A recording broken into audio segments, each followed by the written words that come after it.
Cumprimento a todos com a paz do nosso Senhor e Salvador Jesus Cristo. Aqui é o professor José Edmilson Júnior, da Assembleia de Deus em Rio Pequeno, ok? Fazendo agora a gravação para a terceira aula do nosso trimestre de Escola Bíblica Dominical, cujo tema será a encarnação do Verbo. A encarnação do Verbo. A aula a ser ministrada no dia 19 de janeiro de 2025, se o Senhor permitir, ok? Então vamos partir aí para a apreciação aí dessa importante lição e esse tema fundamental para a nossa fé. A compreensão correta desse tema nos leva a adorar corretamente, viver corretamente, entender corretamente acerca do Senhor e Salvador Jesus Cristo. A incompreensão desse tema nos faz cair na heresia, como muitos grupos, muitos movimentos, muitas pessoas, infelizmente, tem estado presa nas correntes da heresia devido à falta de compreensão de temas tão relevantes quanto este, ora abordado aqui, ok? O texto áureo está no Evangelho de João, capítulo 1, versículo 14, e o texto em tela nos diz: E o Verbo se fez carne e habitou entre nós, e vimos a sua glória como a glória do unigênito do Pai, cheio de graça e de verdade. João 1,14, como já havia dito.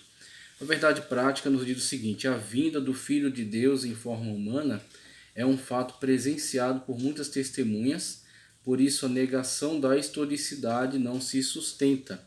É interessante quando o autor tem esse cuidado aqui de falar acerca da historicidade do fenômeno da encarnação do Verbo, porque de fato na atualidade tem se levantado alguns grupos duramente questionadores em relação à Sagrada Escritura, e dentre os questionamentos levantados é acerca da historicidade do Senhor e Salvador Jesus Cristo. Tal questionamento não se sustenta, não é cabível, porque nós temos, além da própria afirmação das Sagradas Escrituras, que são muito enfáticas nessa declaração, o próprio apóstolo João foi muito enfático nessa declaração com relação à realidade, tá certo? Do Verbo encarnado, do Jesus humano, do Jesus homem, bem como fala acerca do Jesus divino também, e outras testemunhas externas, outras testemunhas que estavam em volta, testemunhas favoráveis e desfavoráveis, ok? Textos de diferentes fontes, como Flávio Joséfo, como Tácito falou acerca da existência de um Jesus que viveu numa província obscura do Império Romano, bem como livros constituídos pelos seus próprios adversários, dentre os judeus que se opunham a Cristo, ao seu ministério, falaram no livro, numa compilação de conhecimento de sabedoria hebraica chamada Talmud, falaram acerca de Jesus, de forma jocosa, de forma agressiva, mas falaram acerca dele. Então, a realidade da presença dele é confirmada por abundantes testemunhas. Testemunho interno, que é o que interessa para nós, o testemunho da própria Sagrada Escritura, bem como testemunhos externos, testemunhos de pessoas neutras, testemunhos de pessoas de fora, que estavam distante ali daquele evento, bem como testemunhas de pessoas discordantes, testemunhos de pessoas que na verdade eram opositoras do Senhor e Salvador Jesus Cristo, mas quando acerca dele falaram, serviram todos, né, como testemunhas acerca da sua realidade. Então pode-se até não crer em Jesus Deus, pode-se até questionar algumas afirmações com relação a ele, mas não se pode negar que Jesus Cristo veio em carne, que Jesus Cristo veio à Terra, que Jesus Cristo existiu como uma pessoa humana neste mundo, que andou nesta terra e que realizou grandes, importantes obras para o reino de Deus, ok? É impossível, é inconteste essa verdade. Jesus Cristo veio e esteve entre nós. Então essa é uma verdade que está fundamentada em abundantes testemunhos. Então essa é o primeiro levantamento que queremos fazer em relação àquilo que está sendo analisado nessa importante lição da encarnação do Verbo. Prosseguindo para a leitura bíblica em classe, as orientações aqui estão em 1 de João, capítulo 1, versículos 1 ao 3. Também o 4, versículos 1 ao 3 também. E a segunda epístola de João 7, ok? Segunda epístola de João 7. Temos aqui a primeira leitura que nos diz: o que era desde o princípio, o que vimos com nossos olhos. João sempre faz essa transição entre o Jesus Deus e o Jesus homem, o Jesus eterno e o Jesus presente. Ele sempre trabalha com essas especificações, com essas declarações, para deixar claro a amplitude daquilo que ele está falando acerca de Cristo. E como Cristo, de fato, ele tem essa envergadura que vai muito além daquilo que nós podemos conceber. Então João ele faz esse esforço para falar amplamente acerca do Jesus homem e do Jesus Deus, sempre nas suas declarações. Então você vê já essa tentativa aqui, esse esforço. O que era desde o princípio, ok? O que vimos com os nossos olhos, o que temos contemplado e nossas mãos tocaram a palavra da vida. Isso aqui eu acho tão maravilhoso, tão profundo, porque ao mesmo tempo que ele é o verbo divino pré-encarnado, criador de todo o universo, tudo foi feito por ele, sem ele nada foi feito se fez, ele também foi aquele que encarnou, veio até nós, constituiu-se numa forma humana, esteve aqui como homem, mas não em pecado, porque foi feito pelo Espírito Santo de Deus, ok? Ele é chamado segundo Adão por Paulo, nas suas cartas, e João diz, nós podemos tocar a palavra da vida, nós podemos senti-lo, nós podemos estar perto dele, conversar, dialogar, andar com ele, estar na sua presença. E hoje, mesmo que nós não temos o grande privilégio que João teve de tocar na palavra da vida, tocar o verbo divino encarnado, que estava na presença dele, mas nós sentimos intensamente a sua presença conosco, porque foi ele que prometeu e cumpriu: estarei convosco até a consumação dos séculos. Esse Jesus que prometeu cumpre, ele está comigo, ele está contigo durante a apresentação dessa aula e durante todos os momentos da nossa vida em que nós rogamos pela sua presença, nós sentimos ele conosco. Então nós temos essa situação que constitui para nós uma demonstração cabal, uma demonstração final da autenticidade da nossa fé. Porque a nossa fé ela tem historicidade, mas o mais importante dela, ela é uma fé num Deus presente. Ela é uma fé numa pessoa que está constantemente conosco, que está de fato ao nosso lado. Então nós temos aí esta maravilhosa presença que é o argumento final. A presença de Cristo conosco é o argumento definitivo, tá certo? Para a autenticidade da nossa fé. Então João enfatiza, nós tocamos a palavra da vida, ele esteve entre nós, nós o vimos, nós conversamos com ele, nós estivemos em sua presença. Aqui como ele diz, porque a vida se manifestou e nós a vimos, testificamos dela e vos anunciamos a vida eterna, que estava com o Pai e nos foi manifestada. Estava com o Pai, como ele mesmo orará em determinado momento, pedindo ao Pai que o restitua a glória onde ele estava junto a ele, assentado à destra, como verá Estevão no ato de seu martírio. Então nós temos aí a situação na qual aquele que é o verbo divino pré-encarnado, que está ao lado do Pai, agora está aqui entre nós, como afirma João. Nós podemos tocar a palavra da vida e na sua ressurreição ele garante: estarei convosco até a consumação do século, ok? Então nós temos aí essa glória, né? Essa presença manifestada do verbo divino. O que vimos e ouvimos, isso vos anunciamos. Ele está falando algo não somente por teoria, por ter adquirido conhecimento teórico em livros. Ele está falando do que ele viveu. Assim também a mensagem do cristão ela é eficaz quando o cristão vive aquilo que prega. Quando o cristão vive a presença de Deus, é fácil para ele falar acerca da presença maravilhosa de Deus constante em sua vida. E assim ele compartilha para o mundo aquilo que ele vive. Ele prega acerca daquilo que ele tem contemplado. Como João também está declarando aqui. Nós vimos e ouvimos e vos anunciamos.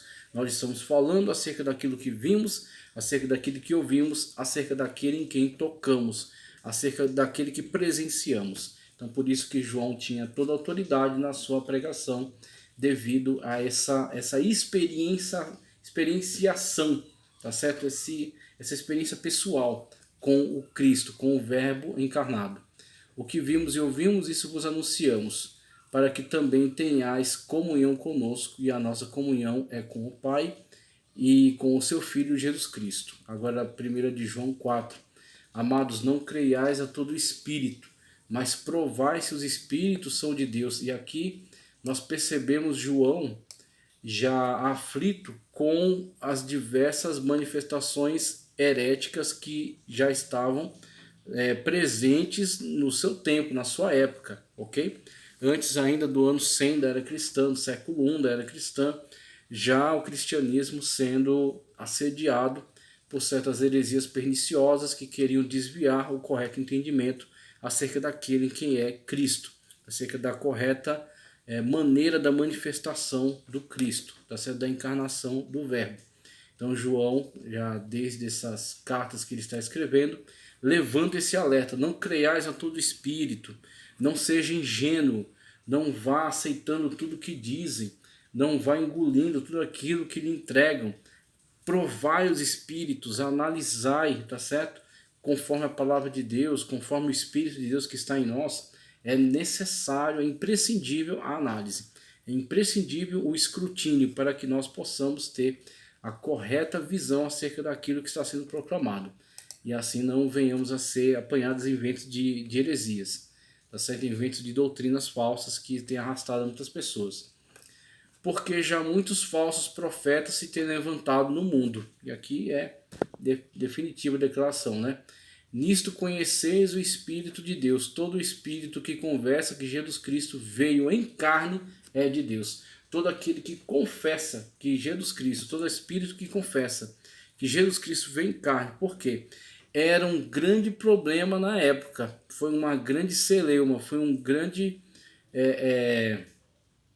uma contradição para com a ortodoxia, essa afirmação que estava cada vez mais sendo difundida por hereges, tá certo? De uma tendência gnóstica, de um ramo do gnosticismo chamado doquel ou docetistas, tá certo?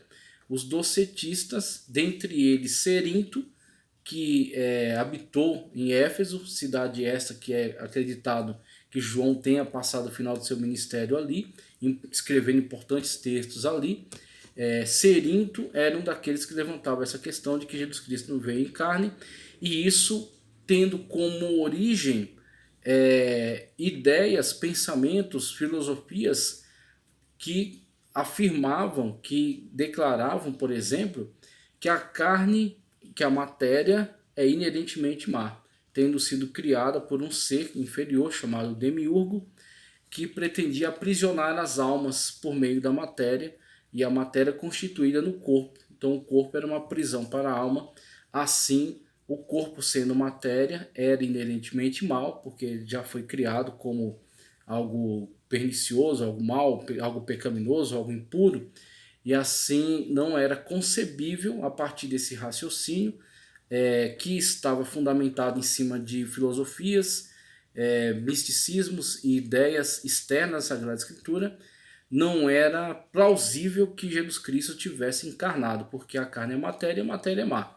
Então, a partir dessas conclusões, eles impunham essa forma de entendimento, tentando agora distorcer a Sagrada Escritura para atender às suas próprias perspectivas.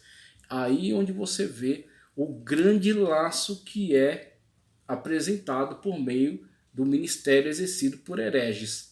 Os hereges bebem água em outra cisterna, os hereges bebem água contaminada, tá certo? Eles não estão fundamentados na Sagrada Escritura. Eles não estão satisfeitos com a Sagrada Escritura. Eles vão em fontes externas, tá certo? Eles saem fora dos limites da Sagrada Escritura. Eles, quando vão nessas fontes externas, se contaminam com essas ideias distorcidas e agora pretendem adaptar a Bíblia a essas ideias. E aí você vê o grande erro cometido por esses hereges, que não é diferente dos erros cometidos pelos hereges da atualidade, nos diversas correntes de movimentos heréticos que estão acontecendo na atualidade entre nós. que devem ser todos combatidos da mesma maneira, pela palavra de Deus, através da veracidade da palavra de Deus, tá certo? Nisso conhecereis o Espírito de Deus, todo o Espírito que confessa que Jesus Cristo veio em carne. Por quê? Era exatamente o elemento da declaração de João acerca do ministério, acerca da realidade do ministério exercido por Cristo, que contrastava exatamente com essas heresias correntes na época dele. Então esse era o ponto nevrálgico. Jesus Cristo veio em carne. Quem não conseguir sustentar essa declaração, você sabe automaticamente que ele é contaminado, ele é afetado pela heresia. A heresia já tomou, tá certo? Já tomou a sua mente. Então João adotava essa questão de sustentar isso como ponto nevrálgico da sua declaração. Jesus Cristo veio em carne. Se a pessoa não consegue fazer essa declaração, você já sabe que ele está contaminado com essa corrente herética. Tá certo? Ou ela vai se arrepender do seu pecado e entrar pelo caminho da verdade, ou ela está perdida. Ou ela prefere continuar no caminho de perdição. E todo espírito que não confessa que Jesus Cristo veio em carne não é de Deus. Então João é muito claro nas suas declarações, ele não tem meios termos, ok? Todo espírito que não confessa que Jesus Cristo veio em carne não é de Deus, mas este é o espírito do anticristo, do qual já ouvistes que há de vir e eis que está no mundo. Então você tem aqui a declaração de João já taxando aqueles que se posicionam de maneira antagônica com relação à revelação da verdade, da encarnação do verbo, de que eles são sim anticristo. E muitas das vezes anticristo tem sido entendido como um opositor a Cristo. Aqui temos o anticristo escatológico, né, que há de se manifestar, mas temos também que entender que anticristo é não somente aquele que está em oposição, mas aquele que quer estar no lugar, aquele que quer substituir a Cristo, também deve ser entendido como um anticristo, aquele que quer substituir a Cristo, se colocar no lugar dele. Segunda de João 7, porque já muitos enganadores entraram no mundo, os quais não confessam que Jesus Cristo veio em carne. Este tal é o enganador e o anticristo. Não confessam que Jesus Cristo veio em carne, a grande celeuma, tá certo? Dessa heresia docetista. E com relação a isso ele declara que aqueles que assim procedem são anticristo. Okay? Estão qualificados dentro dessa terrível declaração aí do apóstolo João, né, com toda essa ênfase com a qual ele aborda esse tema, ok? A introdução nos diz o seguinte, veja só. Introdução. Vamos começar a apologética cristológica no presente trimestre com o tema a encarnação do verbo, a encarnação de Jesus, a encarnação de Jesus. Maravilhoso, maravilhoso. É de fato um começo que está de acordo com aquilo que vai trazer esclarecimento profundo, porque já toma essas questões que estavam sendo levantadas desde o princípio. Essas heresias que já desde o princípio estavam ameaçando a integridade da doutrina, ok? A encarnação de Jesus, uma doutrina sobre a humanidade de Cristo.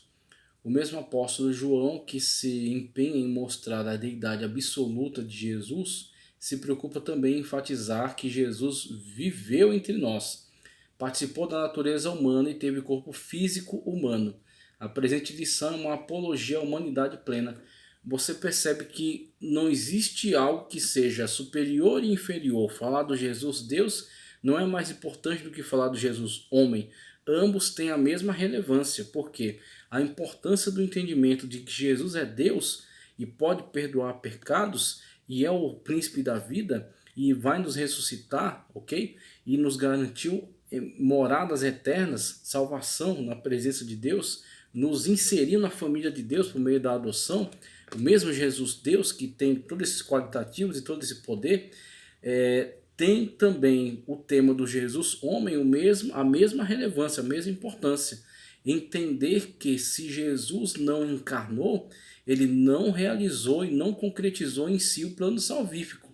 Se ele não encarnou, ele não deu condições a nós que somos carne pecaminosa de sermos purificados pelo sangue daquele que não tinha pecado e se entregou por nós na cruz do Calvário e apresentou seu próprio sangue diante do Pai, para expiar, para promover a expiação dos nossos pecados, ok?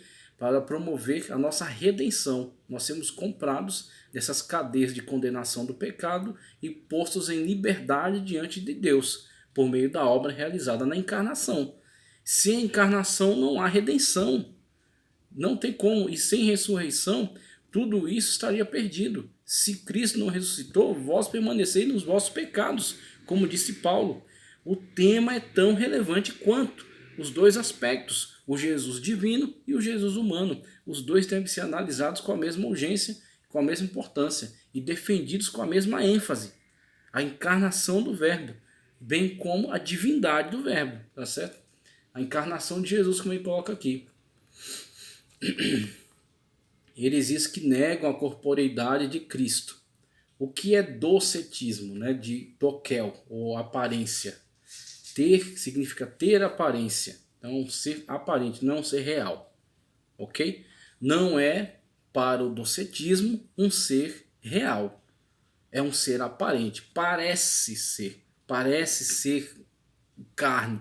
Parece ser um ser humano, mas não é. É apenas uma manifestação, é uma aparência, é um espírito que assim se manifesta, mas que na verdade está apenas ludibriando aqueles que estão em contato com ele.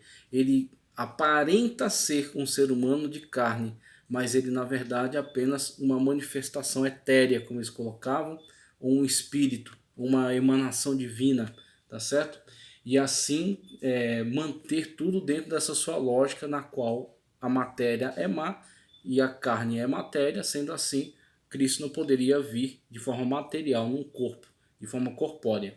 Então tudo isso é estipulado, né, ligado, amarrado a essa lógica construída por essas ideias externas que não pertencem à Sagrada Escritura, tá certo? Então o docetismo vai nessa esteira aí, é uma forma de gnosticismo. Gnose, conhecimento, ok? Mas essa gnose que é manifestada aí nesse meio e que na verdade forneceu subsídio a muitos desses hereges, é uma gnose que na verdade busca um conhecimento a partir de certos mistérios, a partir de certas seitas que propagavam serem detentoras de certos mistérios, por meio do qual aqueles que adentrassem se tornassem seus seguidores, se tornassem seus discípulos, e iriam promover a sua salvação por meio desse conhecimento secreto. Então você tinha aí esse grande movimento gnóstico, que era bastante sincretizante, aproveitava de diversas fontes de outros misticismos ligados a outras religiões, e assim, aproveitando essas ideias, constituía a sua gnose, o seu conhecimento secreto, que era difundido somente aos iniciados. Dentre eles, essa corrente de pensamento, a chamada docetismo, que lidava com essa questão da aparência, de Jesus não ter um corpo verdadeiro, um corpo autêntico, um corpo humano, um corpo de carne, mas apenas uma aparência, ok? Para que possa, então, atender nessa sua perspectiva. É sempre a ideia do homem tentando fazer com que a Bíblia ceda às suas perspectivas. É fazer a Bíblia caber na sua teologia e não a sua teologia se submeter à Bíblia. Sempre que acontece essa inversão, nasce uma heresia. Sempre que acontece essa inversão, nasce uma heresia. Você se apaixona por uma ideia que é antibíblica, você adapta a Bíblia a essa ideia, você criou uma heresia, tá certo? O docetismo é a mais antiga heresia da história da igreja e consiste em negar que Jesus tivesse tido corpo físico humano. Sua humanidade era simplesmente uma aparência, como um fantasma, tá certo? Como um holograma, como uma aparição. Era por aí que eles caminhavam. Então esse tipo de afirmação negava completamente, destruía totalmente todo o plano salvífico da encarnação, por meio do qual Jesus se torna o segundo Adão. No primeiro Adão todos caíram, no segundo Adão todos podem vir a ser salvos por meio do sacrifício vicário, substitutivo de Cristo na cruz do Calvário, entregando o seu corpo, que é santo, que não tem pecado, em prol dos pecadores, assim nos imputando a sua justiça. Como que acontecerá a imputação dessa justiça se Jesus não foi um ser humano de carne, mas apenas uma aparência, e colocando na cruz um sósia, como a gente vai ver aqui, daqui a pouco a declaração de que Jesus, no ato em que Simão Cirineu é constrangido a lhe ajudar a carregar a cruz, ali ele, segundo essas declarações falsas, tanto do Alcorão quanto desses docetistas, o Alcorão deve ter tomado empréstimo dos docetistas da época, o Simão Cirineu foi meio que transfigurado na aparência de Cristo, assim foi crucificado no seu lugar. Então, são afirmações absurdas, ok? Que não tem sustentação na Sagrada Escritura. Os seguidores dessa heresia, o que os docetistas ensinavam sobre Jesus? Os seguidores dessa heresia ensinavam muitas coisas fora das Escrituras. Fora das Escrituras. Guarde essa afirmação. Ensinavam muitas coisas fora da Escritura. Ensinavam muitas coisas fora da Escritura. Guarde essa afirmação, porque essa afirmação vale ouro. Ok? Quando você vê um livro que está escrito embaixo, outro evangelho de Jesus Cristo, despreze, isso é fora da Escritura. Quando você vê pessoas impondo ler o livro de Ellen G. White, recuse, isso é fora das Escrituras. Nós temos essa declaração de fé aqui, ó, ok? Só que ela não é sagrada, ela não é inspirada pelo Espírito Santo, ela é apenas uma declaração de fé, que é a expressão de especialistas que, analisando a Sagrada Escritura, constituem esse documento. Esse documento é a igreja tomando uma posição, dizendo, ó, nós nos posicionamos dessa maneira em relação a essas doutrinas, ok? Eu acho isso muito honesto, a igreja declarar para o mundo qual é o posicionamento que ela toma enquanto grupo em relação a essas verdades, essas doutrinas. Mas isso aqui não é cânon, ok? Isso aqui não é cânon. Isso aqui é cânon. Isso aqui é sagrado, isso aqui é revelado, tá certo? Fora das Escrituras. Toda vez que você pegar coisa de fora da Escritura para tentar impor na Sagrada Escritura, você vira um herege. Você se torna um heresiarca. E você dá à luz a uma heresia. E leva pessoas para o inferno com isso. Então é muito sério quando você começa a se apaixonar por ideias fora da Escritura. Essa afirmação foi extraordinária. A palavra de Deus. O nosso enfoque destaca a humanidade de Jesus como o verdadeiro homem. Lucas descreve um começo muito humano. Jesus teve parentes e amigos, Zacarias e Isabel, José e Maria, vizinhos e primos, pastores, Simeão, Ana, isso sem contar com o relato sagrado de sua família que enfoca o seu desenvolvimento físico, intelectual e espiritual, ou seja, um ser humano. Deus e homem. Plenamente Deus, plenamente homem. Tanto que, com o passar do tempo, uma vez que o corpo humano já adquire todas as suas capacidades, o Jesus, tá certo? O ser divino, que está ali junto com o ser humano, que está plenamente constituído, e que constitui uma só pessoa, não é bipolar, não são duas pessoas distintas, é uma pessoa que tem duas naturezas, a natureza humana plena, a natureza divina plena, ok? Ele passa a agir naturalmente em prol de sua missão. Quando, por exemplo, ainda na sua adolescência, ele se perde de seus parentes numa visita que faziam a Jerusalém, eles buscam entre os parentes, não encontram, retornam. Quando encontram Jesus, ele está no templo discutindo com os sábios, falando acerca da palavra de Deus, discutindo temas. Ele não está tomando aula com eles, está discutindo com eles no mesmo nível, ok? E ao ser interrogado, ele responde naturalmente, estou cuidando dos assuntos do meu pai. Muito bem. Então, humanamente falando, José estava como seu pai. Estava como seu, um pai, vamos dizer assim, adotivo. Estava ali com um pai adotivo. Então, exercia aquela profissão. Jesus também esteve envolvido ali juntamente com ele. Mas quem é o pai de Jesus de fato? A quem ele se refere nessa fala? É Deus, tá certo? Então Jesus ele encarnou e veio com o Filho de Deus. Na sua encarnação. Na sua encarnação, quando ele passa por um processo chamado kenosis, que é esvaziamento. Esse esvaziamento diz respeito à sua glória e não à sua deidade. Ele deixa a sua glória. Ele não poderia vir aqui na sua glória. Nós não poderíamos nem olhar para ele se assim o fosse. Então ele deixa a sua glória, ele se humaniza, ele encarna num corpo feito pelo Espírito Santo, O mesmo Espírito Santo que participou da feitura, da produção do primeiro corpo, ao qual foi soprado nas narinas e foi dado o nome de Adão, o primeiro Adão, ok? Que posteriormente veio a cair em pecado e essa contaminação passa de geração em geração. Posteriormente, na plenitude dos tempos, o Espírito Santo que esteve ali no ato criador em Gênesis é o mesmo Espírito Santo que desenvolve no ventre de Maria o corpo desse que é o segundo Adão, ok? Então temos ali o humano e divino plenamente unidos em uma pessoa. E aí nessa união, a situação da kenosis, no qual Jesus vem e apresenta-se como Filho de Deus. Ele é o Filho de Deus, ok? E estará submetido às suas ordens, à sua vontade, até quando ele cumprir o seu ministério, disser, está consumado, e posteriormente à ressurreição, ser assunto aos céus e estar novamente restituído à glória ao lado do Pai, ok? Então você tem aí essas nuances, essas características fundamentais, importantíssimas, e falando acerca da humanidade, todas essas conexões, demonstrando uma vida humana normal, uma vida humana comum, uma vida humana, tá certo, em todos os seus aspectos.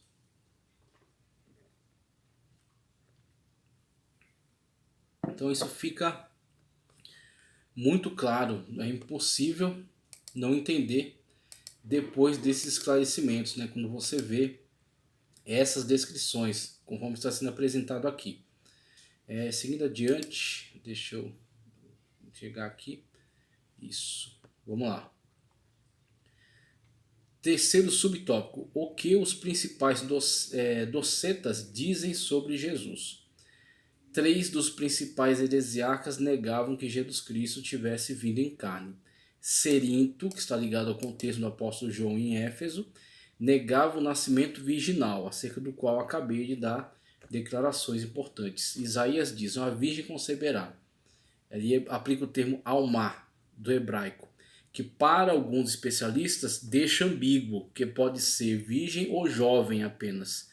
Mas Mateus resolve a questão quando ele aplica pártenos. E aí, mesmo que almar do hebraico não seja tão específico, pártenos é. Ou seja, aquela que não teve contato ainda com o varão, com o homem. Não concebeu por meio de contato sexual. Pártenos, que é aquele empregado por Mateus que lê Isaías. Ele lê Isaías e ele diz, esse é o cumprimento. O cumprimento é em Cristo, é Emanuel, aquele que foi anunciado pelo Espírito Santo, tá certo? Que viria, Maria conceberia, se foi dado a ela essa missão singular, a irmã Maria recebeu uma missão singular na história. É o ser humano mais privilegiado do mundo, que recebeu a maior das missões, que é levar em seu ventre o Filho de Deus. E aí, dando à luz, você tem então o Jesus plenamente Deus e plenamente homem,